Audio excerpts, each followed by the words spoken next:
이승현입니다. 네. 좋은 카피를 쓰는 23가지 습관. 지난주 아닙니다. 지난번 방송에서, 이 23가지 습관이 나오게 된 책, 남의 마음을 흔드는 건 다 카피다. 이 책 소개를 잠깐 하고, 이 작가 소개를 좀 하고, 그러면서 이 습관, 23가지 습관 중에 5개까지만, 5번까지만 제가 설명을 드렸어요. 네. 잠시 환기 좀 해보겠습니다. 카피는 손이 아니라 입으로 쓰는 것이다. 말이 카피씨가 된다는 것을 잊지 말자. 첫 번째 습관입니다. 두 번째 습관. 우리에겐 동료라는 카피의 신들이 존재한다. 동료를 설득하는 것이 카피 쓰기의 핵심이다. 네. 세 번째 습관은 카피는 통통 튀는 순발력으로 쓰는 것이 아니다. 집중력과 몰입으로 쓰는 것이다. 네. 네 번째 습관. 클라이언트의 얘기에 집중해야 된다. 그리고 동료의 의견에 집중해야 된다. 그러려면은 잘 들어야 한다. 네. 마지막 5번째. 크리에이티브는 경탄하는 것에서부터 시작한다. 경탄을 잃어버린 크리에이터는 죽은 사람이나 마찬가지다.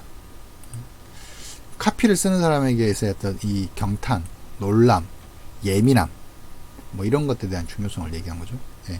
그래서 지난번에 이 5가지 습관을 이제 말씀을 드렸고, 오늘 이어서 그 나머지 습관들 얘기를 또 해보도록 하겠습니다.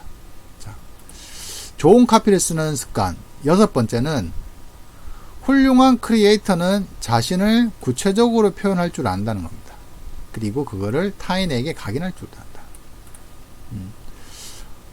좋은 카피를 쓴다는 것은 어떤 사물을 구체적으로 디테일하게 분석하고, 그리고 그거를 어떤 언어로서, 어떤 카피로서, 그게 말로서 또는 생각으로서 표현할 줄 알아야 된다는 거죠.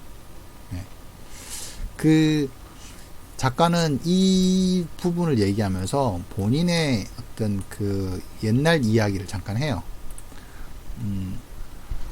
계란 후라이라는 그 내용이 책에 나오는데, 작가 선생님이 회사를 그만두면서 이 계란 후라이라는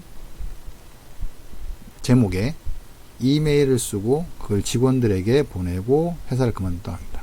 그 계란 후라이 안에는 본인을 사람들에게 각인시키는 디테일들이 있는 거죠. 그 중에 이제 하나가 써니 사이드 업 얘기도 해주셨고요. 이런 것처럼 어떤 사물을 빗대어서 무언가를 표현하는 것, 그리고 나아가서 자신을 표현하는 것, 이거는 카피라이터로서 가지고 있어야 될, 그리고 크리에이터로서 가지고 있어야 될 중요한 습관입니다. 그래서 구체적으로 표현할 줄 안다는 것은 결국은 독자들로부터 구체적인 상상을, 독자가 아니겠네요, 고객들로부터 구체적인 상상을 일으킬 수 있다고 저는 생각하거든요. 그래서 이 구체적인 것, 그래서 그거를 나 스스로에게 대입해서 내 삶을 한번 바라볼 수도 있고, 또는 내 삶을 한번 표현해 볼 수도 있고, 또는 내가 일하는 것에, 또는 내가 홍보해야 될 어떤 물건에 대해서 이런 구체적인 접근을 한다는 것은 되게 중요한 어떤 습관인 것 같습니다. 7번째, 나를 들여다보고 카피의 신이 내게 오기를 기대할 때 산책 많은 것이 없다. 네. 한마디로 카피라이터에게 산책은 중요하다는 얘기를 해요. 나를 들여다보는 데에는 산책만한 책이 없다. 우리가 산책을 하면서 뭔가 뚜벅뚜벅 내 발걸음으로, 내 다리로 땅을 짚으면서 스스로를 돌아본다는 얘기 많이 하잖아요. 작가님도 그 말씀을 하시고 계세요. 그래서 산책은 뭔가 어떤 멋진 곳, 풍광이 좋은 곳, 올레길, 또는 산티아고 순례길, 이런 곳을 꼭 가야 된다는 게 아니라, 내 주변, 우리 집 주변에 있는 공원도 좋고요. 또는 출근길, 퇴근길, 한 정거장 먼저 내려서 한번 걸어 본다거나, 뭔가 이런 것들을 통해서 뭔가 산책을 한다면은, 그 산책하는 순간 우리는 뭔가 새로운 사물들을 보게 되고요. 또는 새로운 냄새를 맡게 되고, 또는 새로운 뭐 길을 찾게 되고, 그러면서 뭔가 어떤 좋은 아이디어들이 나오는 것 같아요. 그 스티브 잡스도 산책을 많이 하더라고요. 스티브 잡스 평전에 보면 뭔가 되게 중요한 의사결정을 할 때 보면은 그 의사결정을 논의할 사람을 꼭 집으로 불러요. 그런 다음에 이제 집 주변을 막 산책을 하더라고요. 산책을 하면서 그 뭔가 이렇게 서로 대화를 하고 토론을 하고 그러면서 뭔가 의사결정을 하더라고요. 그런 게 그 스티브 잡스 평전에 되게 많이 나와요. 그래서 이 산책, 걷기라는 것만큼 우리 인간에게 필요하고 영감을 주는 활동은 없는 것 같아요. 그래서 그런 얘기를 우리 이제 작가님도 마찬가지로 얘기를 해주신 것 같습니다. 자, 좋은 카피를 쓰는 23가지 습관 중에 8번째 습관은 상대의 마음을 읽고 예측하고 그에 기반해 내 메시지를 설정하는 계산. 이게 중요하다. 그리고 할 줄 알아야 된다는 얘기를 합니다. 한마디로 내가 무슨 말을 할 때 상대방이 억셉트를 할지 이거를 조금은 계산적으로 판단을 해야 한다는 거죠. 그러니까 뭐 저는 이 부분이 어떻게 보면 당연한 것 같으면서도 이런 것까지도 생각을 해야 한다는 거죠. 때로는 내가 좀 억울해요. 진실은 그게 아닐 수도 있어요. 또는 뭐 내 노력이나 우리 팀의 어떤 공이 감춰질 수도 있어요. 하지만 내가 내 노력을 드러내는 게 상대를 흡족하게 하는 건 아닌 것 같아요. 상대가 지금 원하는 거는 어쩌면은 뭐 이 상대가 우리가 클라이언트라고 예를 들어서 해본다면 클라이언트가 원하는 거는 내 노력을 원하는 게 아니잖아요. 카피라이팅을 내가 얼마나 열심히 했는지 이거를 뭐 알고 싶어 하는 게 아니라 클라이언트가 원하는 건 저거잖아요. 좋은 카피를 뽑아달라. 그러면은 어떻게 보면은 좋은 카피를 뽑기 위해서 그 사람이 지금 무엇에 주목하고 있는지를 내가 냉철하게 예측하고 거기에 맞춰서 메시지를 뽑아야 된다는 거죠. 나 열심히 했는데 나 정말 밤새도록 했는데 우리 팀들 정말 고생했는데 이런 거는 몰라주고 내 카피가 아니라고 해. 그러니까 이런 어떤 발상은 잘못됐다는 거죠. 내가 좀 억울하더라도 클라이언트의 마음을 냉철하게 읽고 그에 기반해서 내가 어떤 메시지를 설정해야 되는 거고요. 이 메시지라는 게 뭐 회의실에서의 어떤 논의를 주도해 가는 방향이나 또는 뭐 의사결정에 있어서 내 의견도 해당될 수 있을 것이고요. 뭔가 좀 더 그런 부분에 있어서 내가 상대를 파악하는 것, 그로 인해서 내가 원하는 걸 얻는 것, 그게 계산할 줄 아는 거라고 작가님은 얘기하십니다. 그래서 이게 영특한 카피라이트라면 가지고 있어야 될 어떤 좋은 습관인 것이고요. 저는 사실 좀 이 계산하는 게 좀 떨어지는 사람인 것 같아요. 그런 거 있거든요. 열정이 강한 사람, 의지가 강한 사람, 뭔가 또는 뭐 이렇게 흔히 말하는 이렇게 바른 길이라는 걸, 정도라는 걸 이렇게 또 중요한 가치로 내세우는 사람. 물론 그게 중요합니다. 그게 중요하고 그게 틀렸다는 것도 아니고요. 하지만 때로는 일이 되게 하기 위해서는 내 동료들이 그 일을 잘하기 위해서는 때로는 내가 무조건 내 원칙만 고수할 게 아니라 뭔가 상대의 마음을 파악해서 그에 맞춰서 짝짝꿍을 쳐줄 수도 있다는 거죠. 짝짝꿍. 너무 좀 조금 이렇게 노골적으로 얘기했나요? 아무튼 그런 겁니다. 9번째 습관 얘기 드리도록 하겠습니다. 9번째 습관. 잘 모르겠다는 말을 해서는 안 된다. 잘 모르겠다는 건 의견을 미루는 것이고 일의 진도를 멈춰버리는 것이다. 이게 어떤 얘기냐면 사실 이 얘기는 리더에게 적용되는 말이에요. 디렉터가 의사결정을 안 해주는 게 있어요. 의사결정을. 뭐 그거 괜찮은 것 같기도 하고 좀 더 연구해보지. 이 되게 그런 얘기하면 어렵잖아요. 이게 뭐 어떤 부분을 조금 더 고민해보라는 어떤 구체적인 디렉션이 있는 것도 아니고 뭔가 아닌 것 같으니까 연구해보라. 예. 그러니까 이 밑에 먼저 한번 읽어보겠습니다. 광고에 정답이 없다는 말은 커뮤니케이션의 특성상 1 플러스 2라는 명확한 답이 존재하는 건 아니란 얘기다. 예. 그러니까 사실은 광고 카피라이터가 뭔가 수학처럼 답이 있는 게 아니잖아요. 그냥 우리가 그냥 답을 찾아서 어떻게 보면 계속 여정을 떠나는 거잖아요. 그러니까 정답이라는 게 없다는 거죠. 정답은 없지만, 정답이 존재하진 않지만, 더 나은 답이라는 게 있다는 거죠. 근데 만약에 리더가, 야, 그거 정답 아닌 것 같아. 다시 좀 해보지. 이렇게 반응을 하고, 이런 커뮤니케이션을 계속 내보낸다면은, 밑에 사람들은 되게 힘들어져요. 그러니까 잘 모르겠다는 말이 아니라, 이렇게 하면 좋겠다. 또는 뭐 그걸로서 충분하다 이렇게 지지를 해주거나 해줘야지. 아이 뭐 나는 잘 모르겠는데 너네들 알아서 해봐. 이거는 바로 책임감을 어떻게 보면 놓는다는 뜻이고요. 뭔가 회피한다는 뜻이거든요. 그런 리더랑 일을 하게 되면 되게 힘듭니다. 그러니까 리더님들은 절대 그래서는 안 돼요. 반드시 의견을 주셔야 되고, 의견이 없으시면 그냥 너 잘하고 있네. 그렇게 계속 해봐. 라고 이렇게 지지를 해주셔야 돼요. 네. 정말 중요한 얘기입니다. 요 얘기는 이후에 가면 또 한 번 더 나오더라고요. 비슷하게. 네. 자, 좋은 카피를 쓰는 습관. 23가지 습관 중에 10번째. 회의에 참석해서 아무 말 없이 구경만 해서는 안 된다. 내 뜻을 관철시키려면 처음부터 회의에 적극적으로 참여해서 내가 원하는 방향으로 분위기를 이끌어야 한다.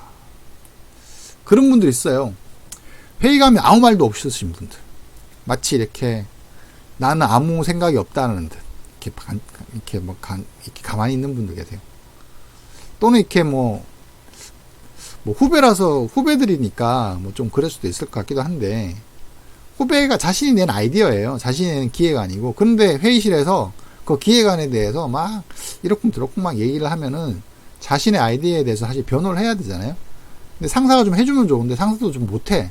그러면은 본인이 나서야 되거든요. 본인이 조금 더 적극적으로 개입을 해야 한다는 거죠. 그리고 그게 이제 클라이언트와의 어떤 대화, 클라이언트를 어떻게 보면 설득을 해야 되는 상황이 있어서 뭔가 아무 말도 하지 않고 클라이언트 얘기를, 물론 경청을 해야 되지만 핵심을 잘 들어야 되지만 무조건 듣기만 하고 있고 예, 네 알겠습니다, 그렇게 하겠습니다 라는 말만 하면은 결국에는 어떻게 보면 일이 꼬여요. 광고의 기획이 살지 않을 때도 있고, 클라이언트가 항상 정답을 말하는 건 아니거든요. 클라이언트는 우리에게 의뢰했다는 건 뭐냐면, 클라이언트도 잘 모르기 때문에, 잘 못하기 때문에 더 전문가들에게 의뢰를 한 거잖아요. 그러려면 내가 회의 때에서 회의를 할 때 초반부터 적극적으로 이제 개입을 해서 어떻게 보면은 좋은 결론, 내가 원하는 결론이 나올 수 있게끔 상황을 잘 통제했어야 된다는 겁니다. 이거는 어떻게 보면은 내가 자신 있어야 되는 것 같아요. 내가 자신 있어야 되는 것 같아요. 내가 내 생각에 대해서 확신을 가지고, 또는 내가 우리 회사가 만든 안에 대해서 확신을 가지고, 그 확신을 설득시키고 통과시키기 위해서 회의의 분위기를 잘 읽어야 된다는 거죠. 지금 회의에서 누가 의사결정권자인지, 누가 뭔가 어떻게 보면 누가 뭔가 이렇게 키를 갖고 있는지, 우리 키맨이라는 표현을 하죠. 예, 누가 키맨인지. 그러면 그 키맨의 눈빛을 보고, 키맨의 입술 모양을 보고 내가 들어가야 될지 빠져야 될지 예해야 될지, 아니면 그건 그게 아니고요, 이렇게 하는 거, 이렇게 뭐 봐야 되는 겁니다 라고 이렇게 뭔가 치고 들어가야 될지, 이런 것들을 잘 이렇게 알아야 된다는 거죠. 사실 쉽지는 않은 것 같아요. 이게 좀 경험도 있어야 되는 것 같고. 그래서 상황을 여우처럼 영리하게 통제해야 된다는 거, 이거는 카피라이터가 가져야 될 어떻게 보면 중요한 습관인 거죠. 그러니까 이 습관이 갖춰져야지 클라이언트로부터 오케이를 받을 수 있고, 클라이언트로부터 어떻게 보면 안심을 얻을 수 있는 거죠. 네, 클라이언트도 안심을 해야 되잖아요. 그래, 맞는 것 같아요, 확실한 것 같아요, 이번에 될 것 같아요, 이런 얘기가 클라이언트 입에서부터 나와야 되거든요. 뭐 그런 게 나오려면은 내가 상황을 통제하지 않으면 안 된다는 겁니다. 네. 자, 지금까지 다시 추가로 6번부터 10번까지의 그 좋은 습관, 좋은 카피를 쓰기 위한 습관에 대해서 말씀을 드렸습니다. 앞에 얘기까지 해서 총 1번부터 10번까지 쭉 다 말씀을 드렸는데요. 나머지 부분은 여러분이 책을 통해서 한번 만나보시면 좋을 것 같으세요. 사실 제가 이렇게 설명을 하는 게 저는 완벽하다고 생각하지는 않습니다. 물론 책을 만들었기 때문에 누구보다도 책 텍스트를 많이 읽고 텍스트가 가지고 있는 의미를 잘 파악했다고 생각하겠지만, 이번 책의 특징 중에 하나가 보면은 해석할 수 있는 여지들, 해석할 수 있는 문장들이 되게 많아요. 어떻게 보면 저는 그게 이 책의 어떤 재미라고도 생각이 들거든요. 이 작가님이 불문과 출신이고, 예, 문학을 전공하셨고, 뭐 그래서 그런지 모르겠는데, 카피라이터들이 다 그러신 것 같아요. 뭔가 은유적으로, 비유적으로 말씀들을 하시잖아요. 카피 뽑는 게, 카피라는 게 좀 약간 그런 성격이 있다 보니까. 그래서 글도 보면은 뭔가 구체적으로 설명하려는 어떤 느낌이 아니라 뭔가 화두를 툭툭 던지듯이 글을 쓰셨어요. 예. 지금 제가 여기 갈로 안에 있는 부분들은 본문 인용구거든요. 보시면은 이 문장, 이 두 개의 문장만을 가지고도 아마 정말 많은 얘기들을 저는 할 수 있는 것 같아요. 제가 여러분께 여러 가지 어떤 설명을 드렸던 것처럼. 그래서 이 책은 이런 문장들이 뭐 가득 차 있는 책인 거죠. 그래서 이 책을 한 줄 한 줄 한 줄 보면서도 정말 많은 생각을 하게 되고요. 그리고 많은 상황들을 떠올리게 됩니다. 내 일의 어떤 상황들을 떠올리게 되고, 그게 꼭 카피라이터만이 그렇게 되는 게 아니라 뭐 마케팅에 있는 분들, 또는 기획을 하고 있는 분들, 또는 리더분들, 한마디로 일을 잘 하려고 일에 대해 고민하고 있는 분들이라면 이 내용들을 보면서 한 문장 한 문장에서 뭔가 인사이트를 저는 얻을 수 있을 거라고 생각을 해요. 제가 그랬던 것처럼. 그래서 이게 23가지 습관이라고 뭐 간략하게 목록으로 정리를 하긴 했지만, 사실 책은 더 많은 이야기를 하고 있다라는 걸 말씀드리고 싶습니다. 그래서 꼭 책을 한번 만나서 이 책에서 얘기하는 얘기들을 조금 한번 다 살펴보시면서 많은 인사이트를 얻어갔으면 좋겠어요. 그래서 그거를 내 일하는 모습에 투영을 시켜서 실천을 했으면 좋겠습니다. 그게 결국은 좋은 습관을 만드는 방법이 있는 거잖아요.